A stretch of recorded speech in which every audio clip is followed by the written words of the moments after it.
Happy New Year and welcome to Plus17, our monthly live webinar series. Thank you for taking the time to join us. We know that you're busy. As always, we intend to pack meaningful data into an efficient 30-minute window. Feel free to drop any questions into the chat as we go through the presentation. We'll save time for Q&A at the end. We will be recording this session, so we'll send you a link at the end. So let's get started. My name is Kathy Dew, and I'm CEO and Information Architect for 2Plus2 Partners. Today we're going to walk through a 16-step checklist for business process analysis, approaches, techniques, and tools.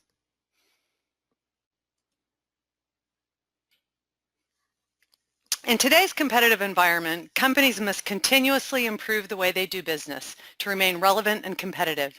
If you don't, you risk higher costs, lower revenues, less engaged employees, and less satisfied customers. Business process analysis, or BPA, is a research discipline that enables organizations to change by identifying business needs and determine solutions to those needs that deliver value to stakeholders. Today, we're going to walk through a checklist that will help you define the appropriate steps for your project.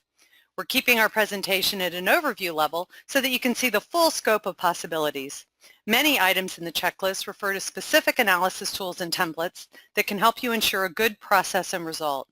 Over the next several weeks, we'll explore each of these tools and share the templates that we have fine-tuned over the years of our work with organizations large and small. For today, we're going to review the steps, introduce the tools, and talk about how each one applies to, or not, 4 types of projects. Those types of projects are a public website, usually we're talking about a feature on the website, an enterprise intranet, a departmental application, or a full-on enterprise-wide software solution.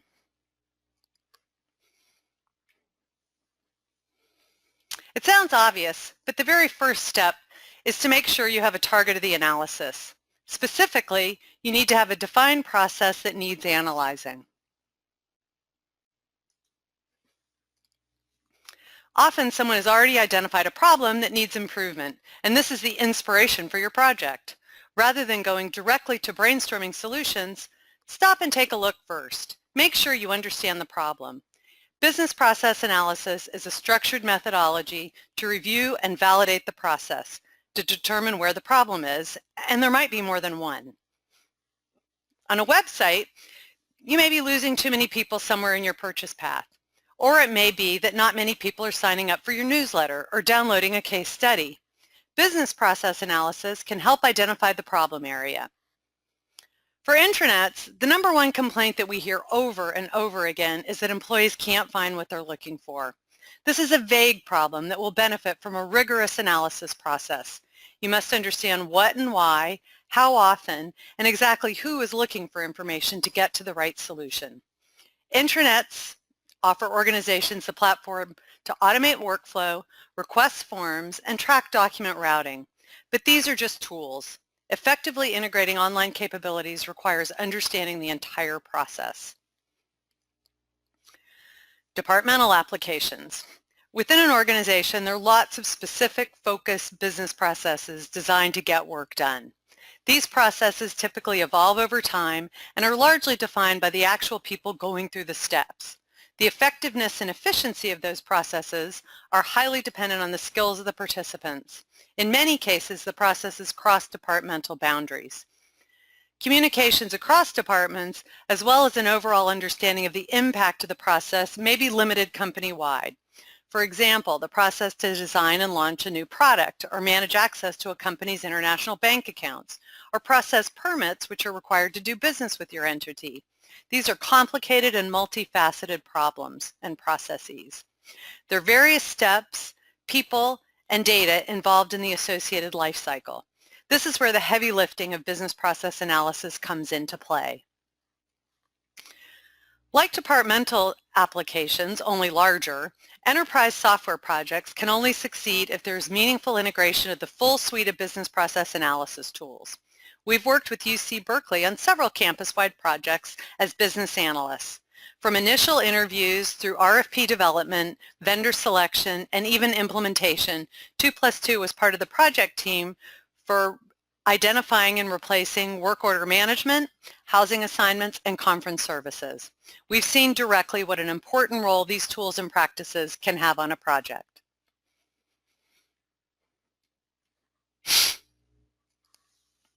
As you're digging into the problem, it's easy to get distracted by the problem and the individual players. It is tempting to make assumptions and start generating solutions immediately. One trick to help you think about the problem in a different way is to look for ways to measure success.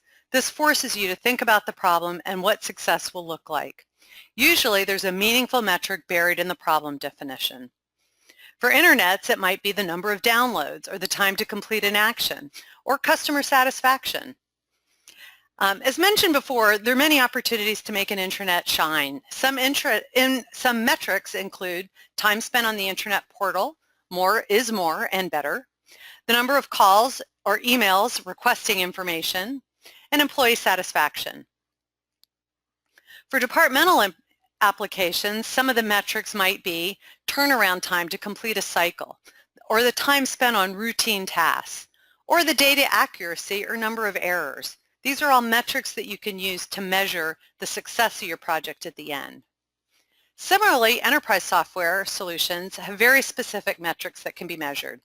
The volume of tickets processed, resource utilization, customer satisfaction.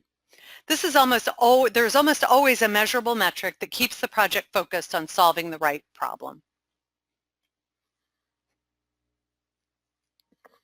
One of the very first things you can do is ask stakeholders what's going on. The beauty of a survey is that it's quick to develop and administer to a broad group. There are lots of online tools that you can use at a very low cost. Like many, we've used SurveyMonkey a lot. We really like how easy it is, and they provide excellent summary and detailed reports of the results.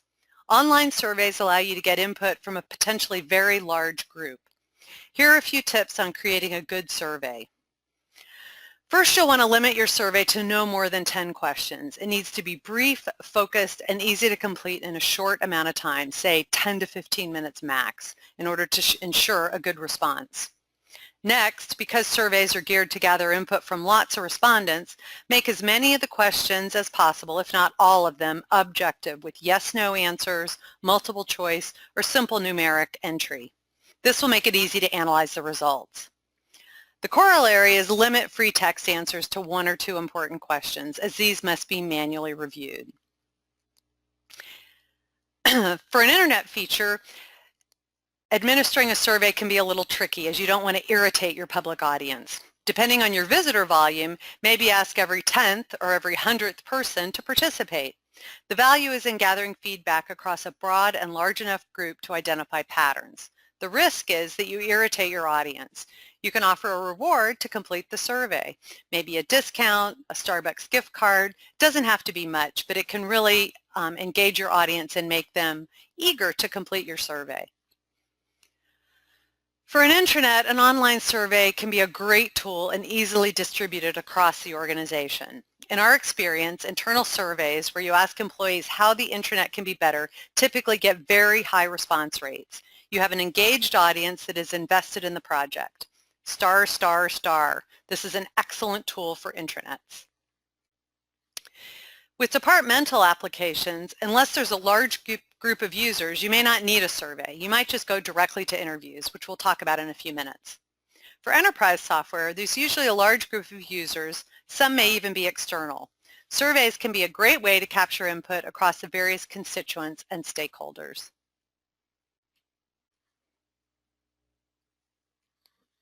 The next step is to identify process experts. What we mean by a process expert is just what it sounds like, an expert in the process you're reviewing. The other term you're probably familiar with is a subject matter expert, or SME, or a domain expert who is an authority in an area or topic. In terms of how experts play into each of the project types, for websites, unless you have a very large site with a large group of partner users, you don't really need process experts. Process experts may just be the different audiences you're trying to reach. You can use personas, which comes up next, to guide analysis. For intranets, there are plenty of employees that are experts for general features. As a side note, don't forget about staff that might not have internal system credentials. Many companies have large groups of employees that don't have internal system access. There might be a kiosk that is shared, for instance, by a manufacturing floor. Don't forget about these folks. For departmental applications, typically the people using the system are your process experts, which are usually not managers unless they're also users. Make sure you talk to the right people. For enterprise software, you'll want to identify as many types of users as possible. The different perspectives can really help define the challenges as you go through process analysis. The next step is to develop personas. A persona represents a cluster of users who exhibit similar behavioral patterns in their decisions, in their use of technology, their preferences, lifestyle choices, and the like. Behaviors, attitudes, and motivations are common to a type regardless of age, gender, education, and other typical demographics. In fact, personas vastly span demographics. Alan Cooper is famously known as the father of Visual Basic. He's also the founder of Cooper, a leading interaction design consultancy. He created the goal-directed design methodology and pioneered the use of personas as practical interaction design tools to create high-tech products. He first introduced personas in his book, The Inmates Are Running the Asylum, in 1998, in which Cooper play-acted fictitious characters to help solve design problems. So why do we care about personas? Personas provide designers and developers with an anchor for justifying design choices. Rather than appeal to vague notions of a requirement, they let the team view the problem through the eyes of the persona. What would Amanda do? Or whether Bob will understand a given feature, interaction, or visual cue. Website personas are largely defined by audience type. Note that for e-stores, personas can be significantly more diverse and aligned with purchase patterns. For intranets, personas can represent different types of employees based on job function, role title, frequency of accessing the internet, intranet, or even how long they've been at the company. For business applications, personas probably aren't needed, as these projects are usually limited to a very specific set of actual users. Personas can be very helpful for enterprise-wide systems, which touch many populations, including external entities.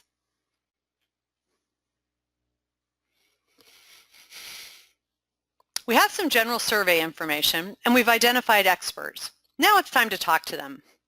Prepping your interviewees with a questionnaire is one of the most effective ways to make the interview successful. Reading and answering the questions starts the process of thinking about task inputs, outputs, and the various entities and people involved. We recommend sending the questionnaire in advance, and if possible, leave time for it to be returned to you so that you can review the responses to formulate even more meaningful questions during the interview. For websites, even if it's personas that will be interviewed, you need to understand the process and ask the right questions to get at the crux of the issue. For intranet, some questions are generic and relate to all processes. There may be also specific questions about a particular interaction. In terms of departmental apps, don't ask too many questions in your prep. It should take the participant 15 to 20 minutes max to complete the questionnaire. For enterprise software, be sure to ask the interviewee about their sequence of steps, their pain points and inefficiency, as well as what might be working. The point is to trigger thinking. Get started.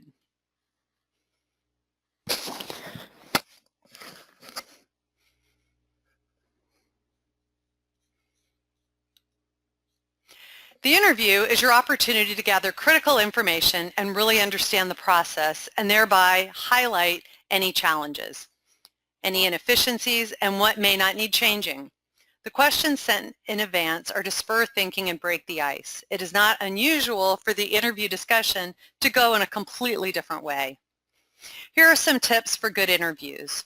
Number one, prep the interviewee. That's what we did with the questionnaire. Number two, conduct the interview in person if possible.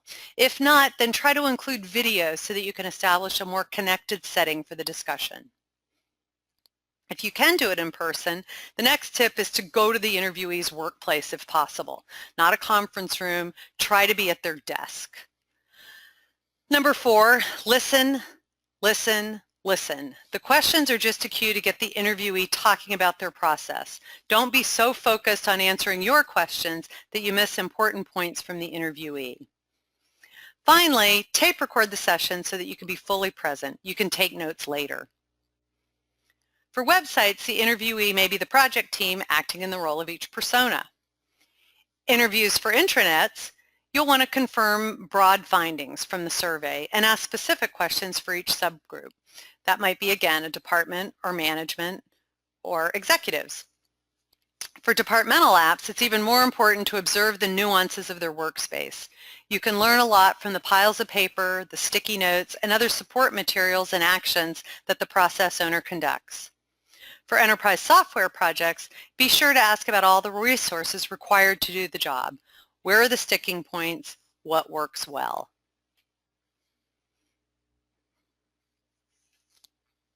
Once you've conducted the interview, it's important to document the results in a meaningful way. There's often a series of back and forth exchanges, emails, short phone calls with the interviewee to ensure that you've accurately captured their process. This not only ensures that you got it right, but it also builds trust with the process expert. You understand what they do, what they put up with, suffer from, etc.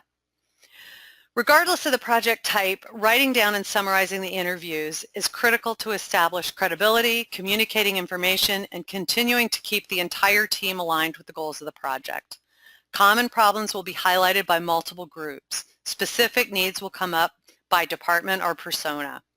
Often this step reveals hidden problems that you weren't looking for initially. Doing well in this step is a great way to maintain transparency and encourage engagement.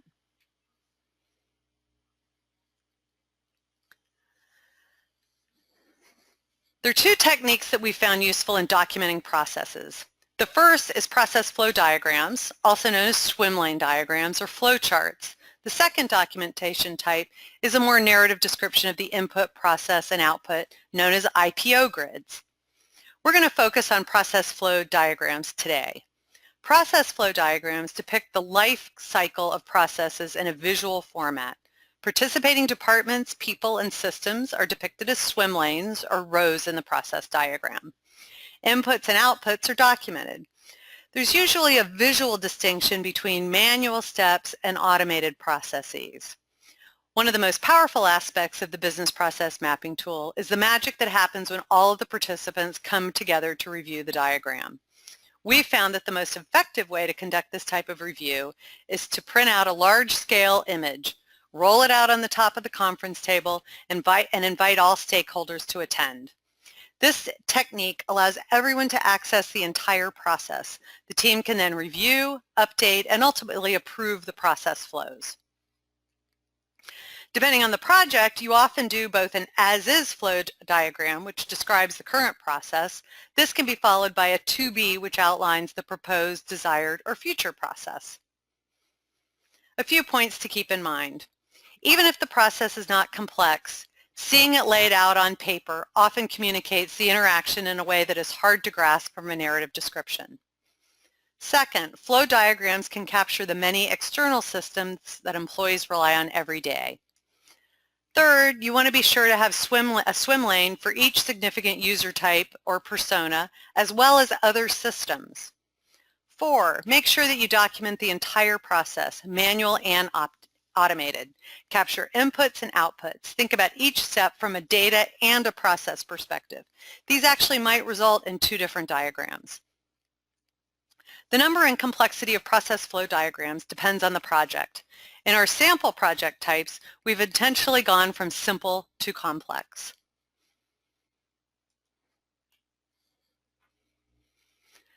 So we've gathered a lot of data. It's time for a checkpoint. It's time to stop and assess. Do you have all the information you need to generate requirements that fully describe the solution to the problem being analyzed? This is somewhat of a judgment call, as much as anything else.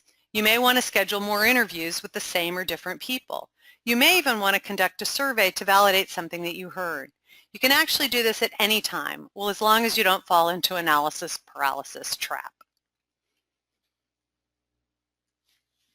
Documenting business requirements is somewhat of an art, and as is true with most things, the level and quality and requirements documentation can vary greatly. Experience with generating, digesting, and organizing observations, flows, and the compilation of data gathered into business requirements counts for a lot here. Version 1 of a requirements document includes a way to group the requirement. Categories might be functional, technical, user experience, and integration. You may also want to organize requirements by department or phase of the process. As we think about requirements for each project type, here are some points to keep in mind. The process of writing it down provides a valuable buy-in and accountability tool.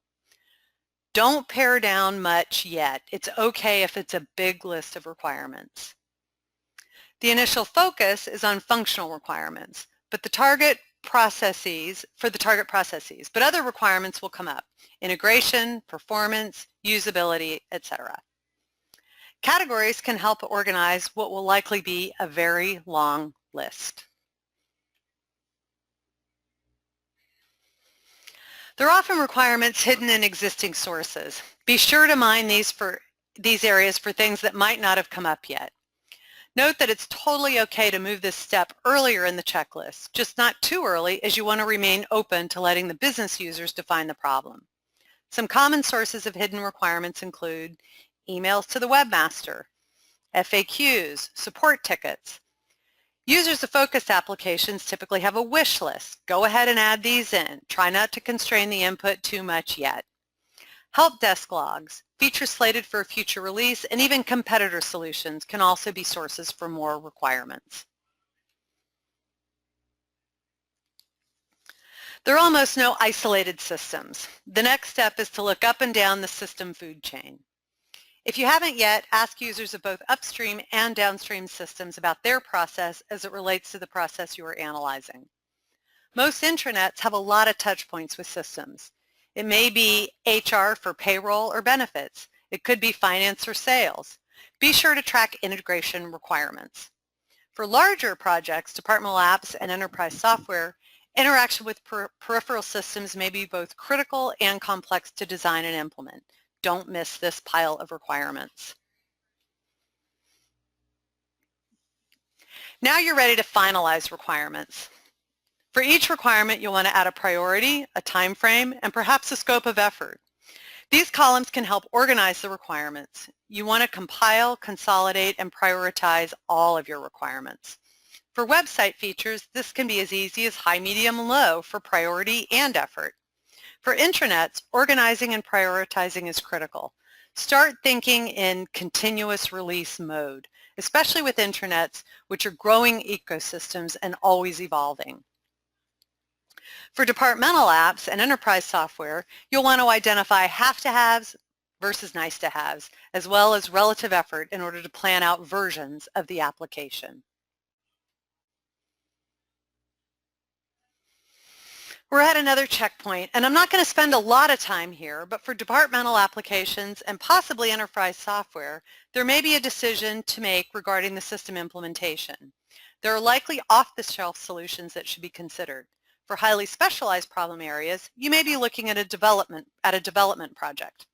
This decision drives the kind of documentation and process that comes next. Departmental applications and enterprise software projects can only succeed if you understand and can articulate what you need. You must have fully vetted, categorized, and prioritized requirements that fully describe the desired system. If that software will be purchased from a vendor, you'll need to develop a request for proposal or RFP. The requirements section is a critical tool in evaluating the vendor's ability to deliver a system that will work for your organization. So how does this line up across our project types? For intranet features, it's not really applicable. It's just NA, skip it. For intranets, you'll want some sort of document to help drive the development process in some cases to select the intranet platform if that's also up for grabs. For a departmental application, the specification must contain enough information for a developer who's either internal to the company or an external consultant to provide an accurate design, development, and implementation budget and timeline. For enterprise systems, the larger the system, the more likely it is that you'll be looking for a vendor solution. Having a well-written RFP can make a big difference in the quality of responses and ultimately the likelihood of finding a great vendor partner.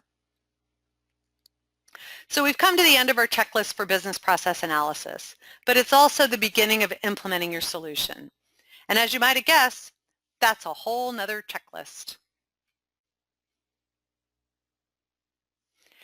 Before we leave this topic, it's important to acknowledge the value of the work. At this point, you're going to build and implement, measure again, have a party, and we really recommend that you build process improvement into your ongoing life cycle.